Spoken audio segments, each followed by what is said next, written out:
have live. I'm already live, but it's not showing me. Why is that? Oh, the camera is off. That's why. Oh, now it's on. Yeah, this is a little too.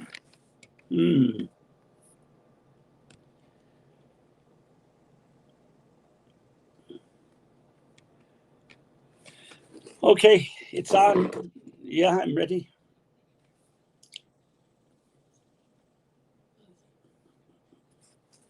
Right. I'm already live actually on Facebook and YouTube.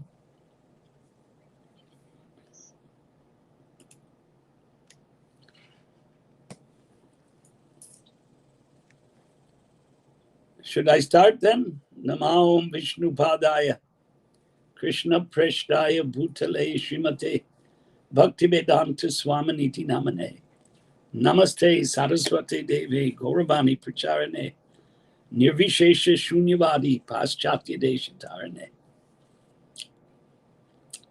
So today is going to be a bit of a daunting task. Especially, well, all of the chapters are compelling. All of these chapters are compelling, important. 7, 8, and 9. So 7, boy, there. I think number 4 is a very important verse because, 174. But even more important than that, see, Vyasadeva was visited by Narada, and Narada left. And then what did he do is the question. And he was in his ashram at Samya Prasa. Shamya Prasa. So this is on the bank of Saraswati in the Himalayas. And so what did Vyasadeva do? He meditated on the Supreme Lord and through bhakti. So that is important. Then it's mentioned that he was already transcendental to the material miseries because of bhakti. And by hearing Vedas, one can attain bhakti. That's the 7th verse. What does it say? Yes, yam vayi shruyamananam Krishne parama purushe bhaktir utpadyate pungsash shoka moha bhayapaha. So shoka and moha is destroyed by meditating on Krishna. So then the question came, well, what happened to the son of Vyasadeva, Shukadev? So Shaunakya asked this to Sutta, Ugrashrava Sutta, and he replied, this is one of the most famous verses in the Bhagavad. And Chaitanya Mahaprabhu explained this verse in 64 ways in Chaitanya Charitamrita Madhya Lila, chapter 24. But I'll read the verse. Sutta 1:7-10. Sutta uvacha atmaramascha munayo nirgranta apir urukrame kurvantya haitu kim bhaktim itam bhuta guno harihi. So the translation, this is called the Atmarama verse. Sutta Goswami said all different varieties of Atmaramas, those who take pleasure in the Atma or spirit self, especially those established on the path of self-realization, although freed from all kinds of material bondage, desire to render unalloyed devotional service unto the personality of Godhead. This means that the Lord possesses transcendental qualities and therefore can attract everyone, including liberated souls. So liberation the impersonal liberation is called Sayuja Mukti. But in Sayuja Mukti, there's no bhakti. And here, Sutta Goswami is saying that there are different types of Atmaramas, and all of them can be attracted to bhakti, impersonalists. And so now, in order to understand this, you have to read, in order to understand it deeply. I'm sorry, anyone can understand the translation, but to deeply understand it, you have to study this 24th chapter of Chaitanya Charitamrita Madhya Leela, where Chaitanya Mahaprabhu explains this verse in 64 different ways, right? So I've got 3 more minutes on this chapter. So after explaining the importance of bhakti, then Krishna Leela begins from text number 12, shloka number 12. So particularly the birth and activities of Parikshit, because Bhagavatam was spoken by Shukadev to Parikshit, and Sutta is narrating that to these rishis at Naimisharanya. So he had to set the stage for who is Parikshit. In order to understand who is Parikshit, then Mahabharata war is described. The killing of Duryodhan by Bhima is described in 13 and 14. And then Ashwatthama killed the sons of Draupadi and brought the heads to Duryodhana, thinking that Duryodhana would be pleased. And here it says Duryodhana disapproved, and he was not pleased. He was lying with his all limbs broken on the battlefield. What's called Virgati, as you know. So then it's described that Draupadi was, she had only these 5 sons. Each Pandava had 1 son with Draupadi. She was married to 5 husbands. So this is an exceptional case. It's not the Vedic system. But there are exceptions to every rule. And so Arjuna told Draupadi that I will bring you the head of Ashwatthama. So this description of how he chases Ashwatthama, captures him, brings him into the assembly, but then Lord Krishna is present. But first, how to capture Ashwatthama. So they pursued him, and in the pursuit, Ashwatthama releases Brahmastra, and at that point, Arjuna asks Krishna what to do. So Krishna says, Krishna says yes. I mean, he indicates to him. So therefore, Arjuna touched water, did a parikrama of Lord Krishna, and he cast his Brahmastra to counteract the Brahmastra of Ashwatthama. And at that time, the whole world, all the 3 worlds were scorched by the heat of that Ashwatthama. It appeared that the whole Samvartaka, the fire that destroys all the planets, was happening, but it didn't.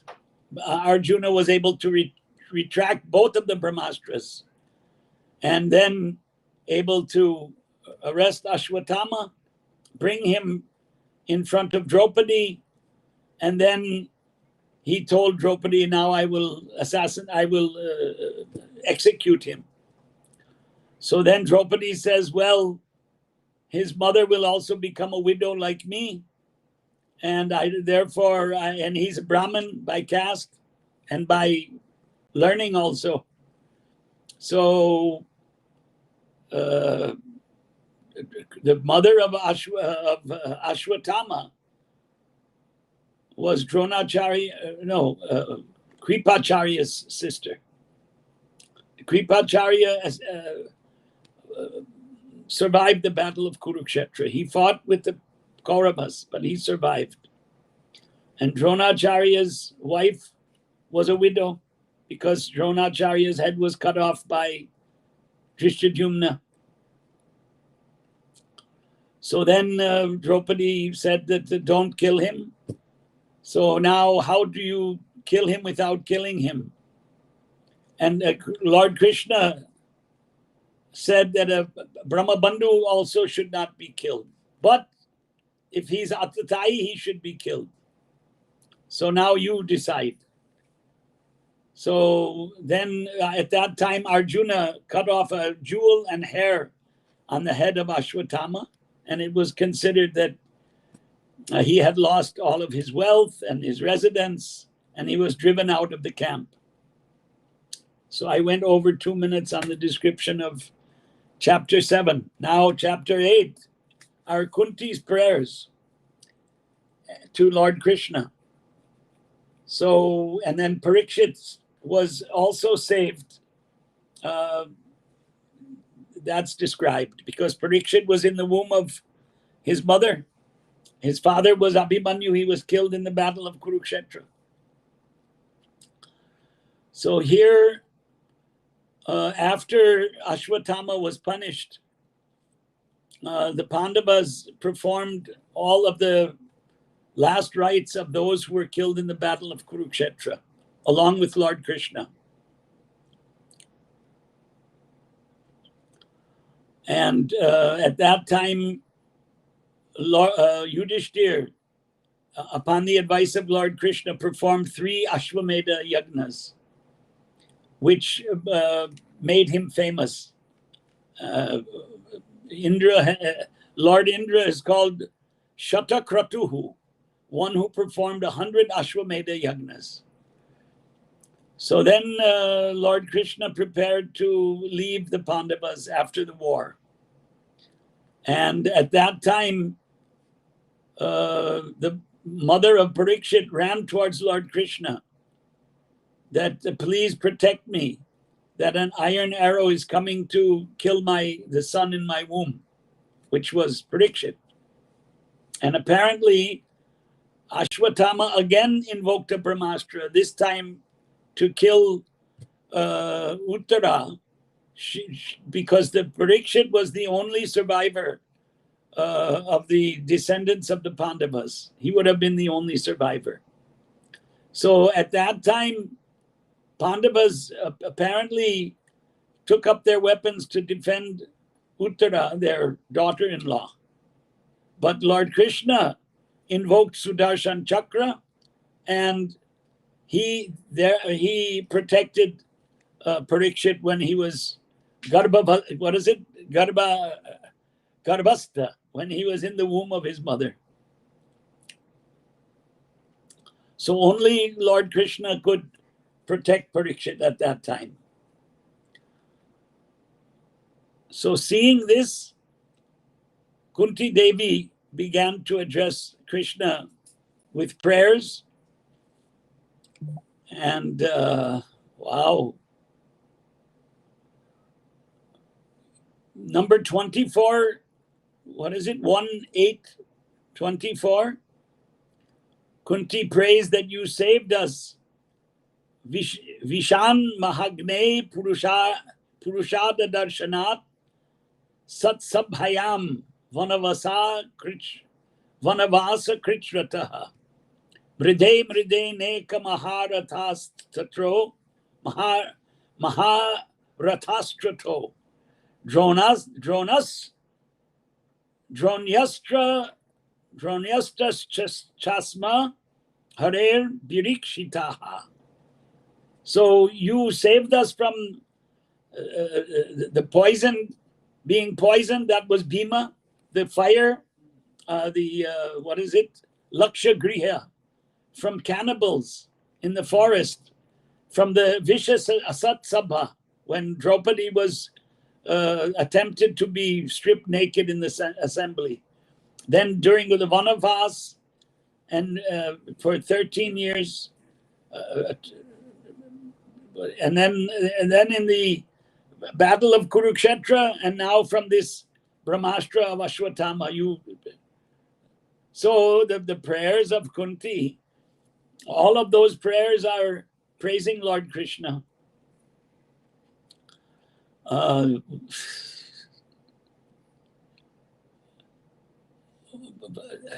looking for the other important.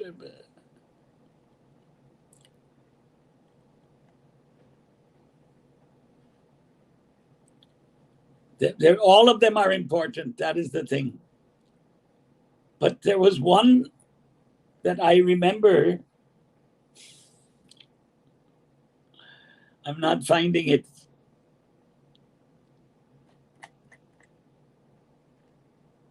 Okay. I think it's one of the first prayers. No. Krishnaya Vasudevaya. I think this Krishnaya Vasudevaya is very famous. 1:8:21. Krishnaya Vasudevaya Devaki Nandanaya Cha Nanda Gopa Kumaraya Govindaya Namo Namaha. So 1:8:21 is a very famous verse.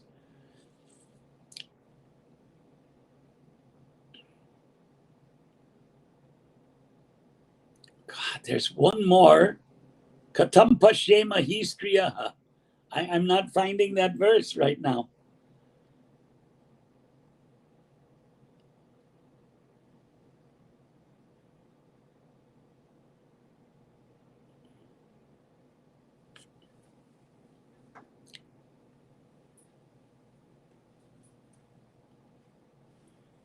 And the other one that's very prayer is Vipada Santu Na Shashvat. Tatra Tatra Jagat Guru. Let us continue to suffer miseries. Boy, why is that? How didn't I get that one? I didn't do my homework properly here.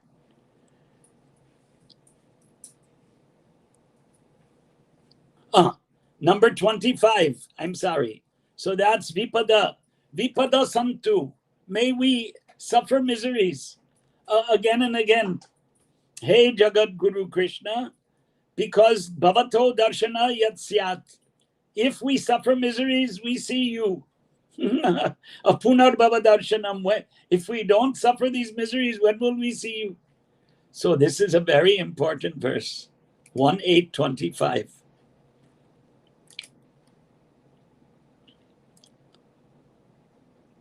All of the Kunti Stuti is important. All of it.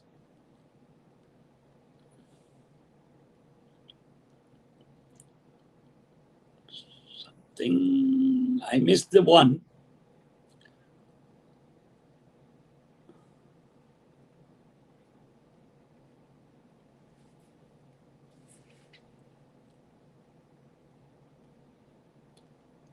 So then, after Kunti Stuti, Yudhishthir was lamenting that I killed so many people. And it is not possible for me, by engaging in social welfare work, to perform prayaschittam. So he said, I will not be relieved from the hell that awaits me for all of these sins. So Yudhishthir was extremely humble. But because Lord Krishna himself encouraged him to fight the battle, so actually there were no sins on his part, even though he expressed like that. So after this, the next chapter begins. Chapter 9. And Yudhishthir went to the battlefield. And there Bhishma, the grandfather of Pitamaha, Bhishma Dev, was about to pass away. All the Pandavas accompanied him. And Lord Krishna and so many rishis, they also, Lord Krishna was seated on the chariot with Arjuna. and all the Brahmanas were there. So they all bowed to Bhishma. Bhishma had a boon, right? Vara, Icha Mrityu. He could die at will. And so after the battle of Kurukshetra, which was in the winter, in the December, Margashirsha, I think. And then after that, he was waiting for Makara Sankranti for Uttarayanam. The battle was in the Dakshinayanam. And in the Makara Sankranti is when the sun goes into the northern hemisphere. So waiting, he was lying on this Banashaya, Sharashaya, bed of arrows. And so many great rishis and sages, Parvat Muni, Narad Muni, Dhaumya Vyas, Brihadashva, Bharadwaj, Parashuram, Vashishta, Indra Pramada, Trita, Grita Samada, Asita, Kakshivan, Gautama, Atri, Kaushika, Sudarshana. So many great sages were present, it says. And Shukadev and Shukadev was also there. Kashyapa, Angirasa, with their disciples, they were all, so you can imagine the scene at this place. So Bhishma was one of the 8 Vasus who were Devatas.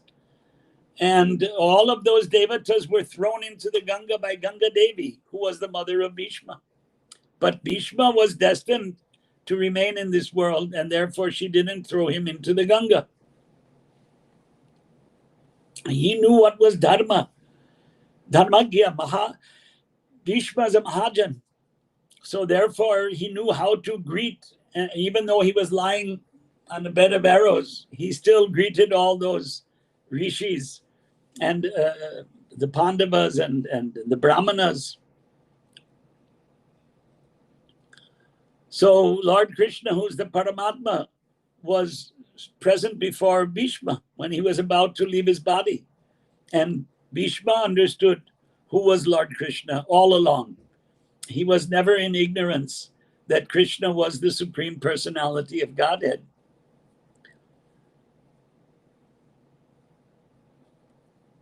Seeing the Pandavas, both the Pandavas and Bhishma began to cry due to love and affection. He was their grandfather. And he spoke to them.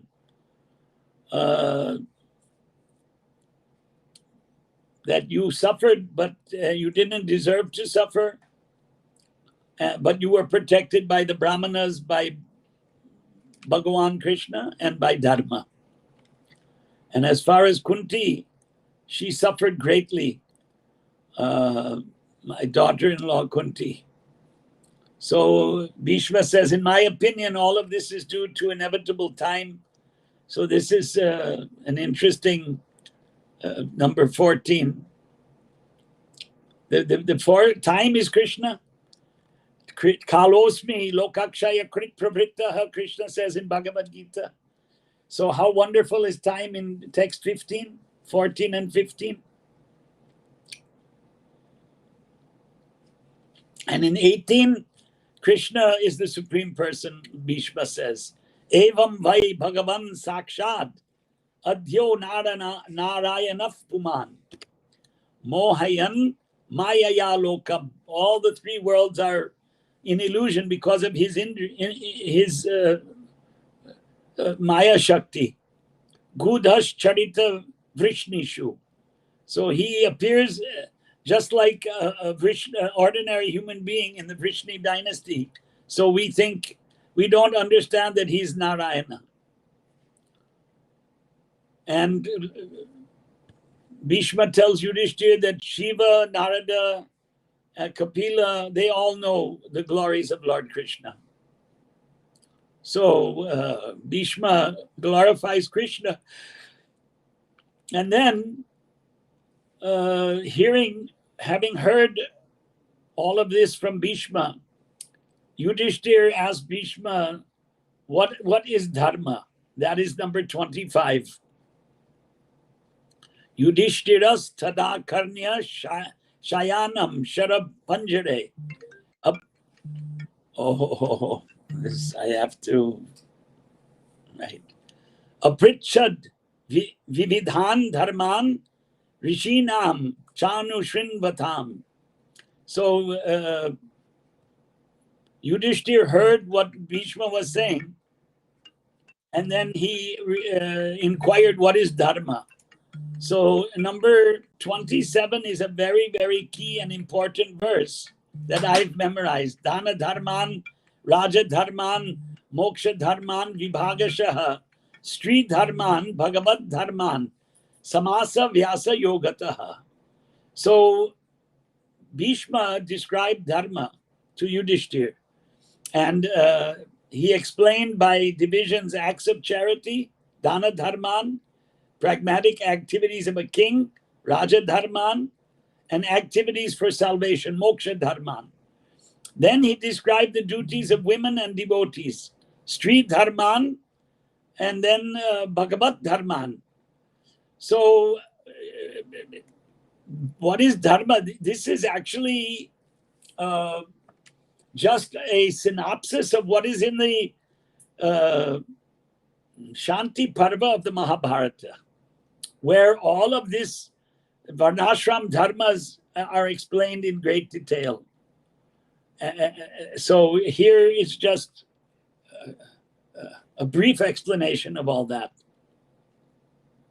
So while Bhishma was describing these, Varnashram dharma, Uttarayanam began. So therefore Bhishma spoke a lot on dharma, and then fixed his mind on Lord Krishna, who was standing before him. And it says Krishna's 4 arms were seen by Bhishma. Chaturbhuja Swarupam. So meditating on Lord Krishna, number 32, key verse here. Let me now invest my thinking, feeling, and willing, which were so long engaged in different subjects and occupational duties, in the all-powerful Lord Sri Krishna. So Bhagavatam is a glorification of Krishna, and it began in the first canto, but the expanded Krishna Lila is in the 10th canto, Dashamaskanda. So, boy, very difficult to make a synopsis in a half an hour of all of this. But after Bhishma disappeared, his last rites were performed by Yudhishthir and the Pandavas and all the rishis. And then all the rishis glorified Lord Krishna. And then Veda Parayanam was done, and all the rishis left, but meditating on Krishna, it says in text 47. Please read text 47. I guess I can. Tushtuvur munayo hrishtach krishnam tad guhyanam abhihi tataste Krishna hridaya swashraman prayayuf punaha.